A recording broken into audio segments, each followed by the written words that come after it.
Alors, comme l'a introduit tout à l'heure Cathy, effectivement, là, on se positionne dans le projet structurant de la filière de l'ameublement, dans cette stratégie 2016-2020 sur l'axe construire de nouveaux business models. Et l'idée, c'est effectivement de renforcer la valeur ajoutée, l'agilité des entreprises françaises. Donc, on a commencé à travailler en janvier dernier avec plusieurs séquences. La première a consisté à répertorier les innovations, les tendances en termes de business model innovants sur 9 pays cibles. La France, l'Angleterre, l'Allemagne, le Danemark, la Pologne, et puis également la Corée du Sud, et puis la Chine et les États-Unis. On a travaillé également à comprendre ces grandes tendances, ces sous-tendances de ces nouveaux modèles d'affaires. On va vous présenter des éléments maintenant. Et puis, on arrivait à identifier des entreprises emblématiques de ces sous-tendances, 10 entreprises qui sont présentées dans le rapport final. Et on a ensuite décortiqué 5 modèles économiques, 5 modèles d'affaires d'entreprises qu'on a trouvées particulièrement inspirantes parce qu'elles couvrent l'ensemble des tendances. Alors évidemment, on a couvert les 3 segments du mobilier, aussi bien le domestique que le professionnel, que l'agencement. Et c'est ce qu'on va vous présenter maintenant. Alors, tout d'abord, la première étape a consisté donc à identifier ces tendances. Donc, on a 6 grandes tendances qu'on a identifiées.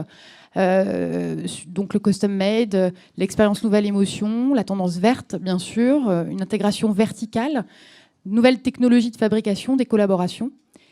Et de ces grandes tendances, en fait, on a identifié finalement des sous-tendances. D'abord des sous-tendances qu'on a identifiées comme étant des mainstream, c'est-à-dire que en fait, elles sont travaillées dans l'ensemble des pays matures. Il y a effectivement certains acteurs qui se positionnent préférentiellement sur certaines de ces sous-tendances et qui, de ce fait, arrivent à se différencier. Et puis des sous-tendances de niche qui, elles, sont beaucoup plus émergentes et qui font appel à des nouveaux venants, des nouveaux arrivants sur le marché et qui proposent des alternatives un peu nouvelles sur des tendances de storytelling, de crowdsourcing, crowdcrafting, etc. Et tout ça est repris, détaillé dans le rapport final que vous aurez. Alors, tout d'abord, des premiers enseignements, parce que l'idée, c'est effectivement de vous ressortir un peu la synthèse, les éléments clés du rapport. Donc la première chose, le premier enseignement, c'est qu'on constate des tendances similaires entre le domestique et le professionnel. Effectivement, on voit que le mobilier professionnel s'inspire largement du domestique. Vous l'avez vu ce matin avec l'exemple Gauthier. Et donc là, ces tendances qui sont reprises, c'est effectivement l'idée du custom made, l'idée de se dire qu'une entreprise a une identité, une unicité finalement qu'il faut pouvoir reproduire dans le mobilier professionnel. Également cette tendance qui est de travailler plutôt des univers, des aménagements qui sont aussi propres à l'identité de l'entreprise et pas simplement le meuble en lui-même. La tendance verte aussi qu'on retrouve beaucoup, là on voit bien cette inspiration du professionnel l'inspiration du mobilier professionnel du domestique, avec le recyclage, avec le vintage. Également un mobilier professionnel qui de plus en plus travaille la fonctionnalité et la modularité. Et puis cette intégration IT aussi, on reviendra dessus, mais qui est très intéressante parce qu'on voit que si aujourd'hui la technologie est partout au bureau, il faut qu'elle soit à la fois omniprésente mais aussi très discrète et donc intégrée finalement dans le mobilier. Un deuxième enseignement, c'est que ces tendances ne sont pas situées géographiquement. Clairement, on constate que ces tendances sont reprises sur l'ensemble des pays investigués. Donc on a sur les 3 continents, Europe, Asie et Amérique du Nord qu'on a étudiés.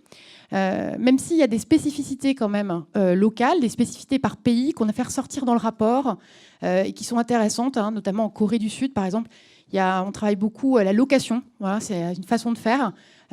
Donc c'est intéressant de voir aussi ces spécificités par pays. Un troisième grand enseignement de cette partie, c'était de constater en fait un rattrapage des pays dits sous-traitants, historiquement sous-traitants, à l'image de la Chine, qui en 10 ans a énormément progressé, modernisé son appareil, son outil de production, modernisé ses usines à travers un grand plan usine pour 4.0, ce qu'on appelle le China Manufacturing 2025. Donc des financements qui ont été apportés en soutien à ces entreprises qui, collectivement, ont travaillé à moderniser et puis à proposer des nouvelles offres.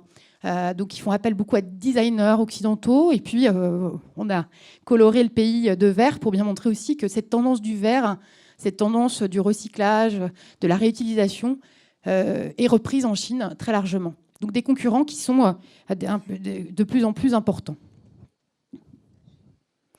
La Pologne, c'est la même chose. On a constaté que d'un pays historiquement sous-traitant, c'est devenu aujourd'hui un pays qui surfe sur les mêmes grandes tendances que l'ensemble des fabricants des pays dits plutôt matures, comme la France.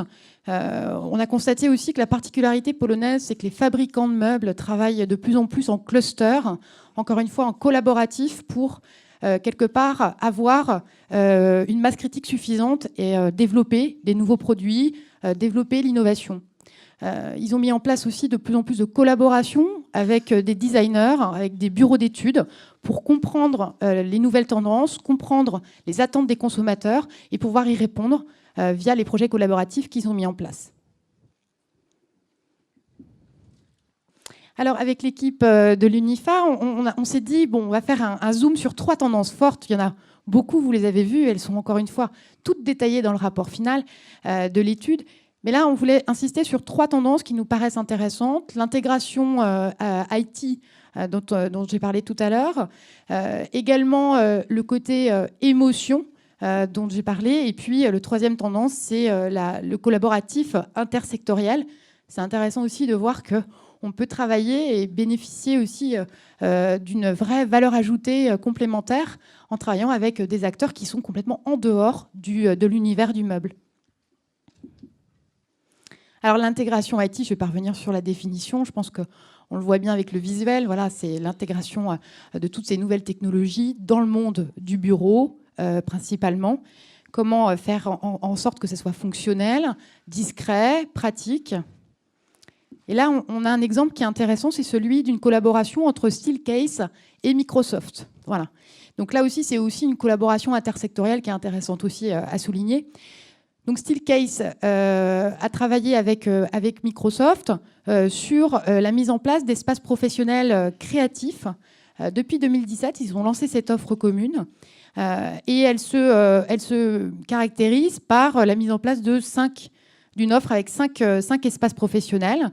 Vous voyez que les prix diffèrent entre 24 000 € et 69 000 €. Donc voilà, c'est une offre avec plusieurs possibilités. Et ça permet effectivement aux deux acteurs de travailler cette complémentarité entre le meuble et le monde de l'informatique.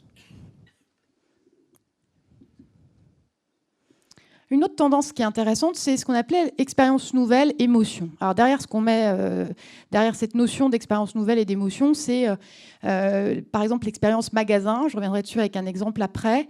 Et puis également l'expérience, le côté finalement travailler sur l'agencement et pas simplement le meuble. Donc c'est aussi cette idée de aménagement versus meuble.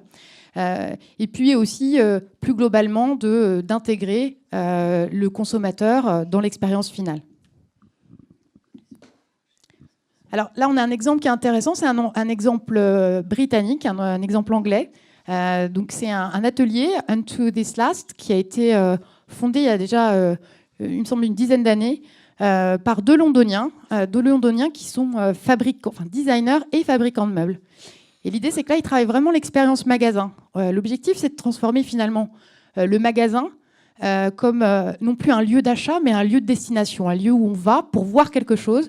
C'est aussi faire venir des acheteurs. Et ce qui est proposé, c'est de voir le meuble en train d'être fabriqué par les deux personnes à l'origine de cette initiative. Donc ça, c'est voilà, tous les jours de la semaine, de 10h à 18h. On peut venir voir comment sont construits les meubles et on peut même voir son meuble en train d'être construit devant soi. Donc là, c'est vraiment une expérience utilisateur, une expérience client qui est vraiment à part.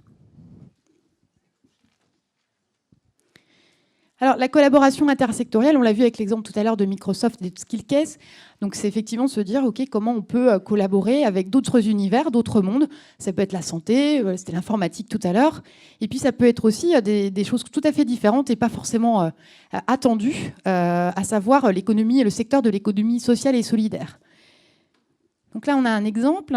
C'est celui de Kinarps qui a travaillé avec Extramuros sur une offre de meubles upcyclés. Donc c'est l'offre donc on voit effectivement le principe de l'upcyclé, hein, donc du recyclage et une offre qui monte en gamme. Ça permet effectivement aux deux acteurs d'avoir un partenariat gagnant-gagnant. Pour Kinarps, c'est développer voilà, une nouvelle offre. C'est aussi montrer son côté social, puisque Extramuros, c'est une société d'insertion professionnelle. Donc là, l'insertion professionnelle prend du sens aussi à travers cette expérience. Et pour Extramuros, c'est aussi l'occasion de se faire connaître et d'augmenter son activité. Donc là, on voit bien ce partenariat, ce mélange des genres qui permet d'avoir une relation gagnant-gagnante et puis à travailler aussi l'image sur une tendance très forte, le recyclage.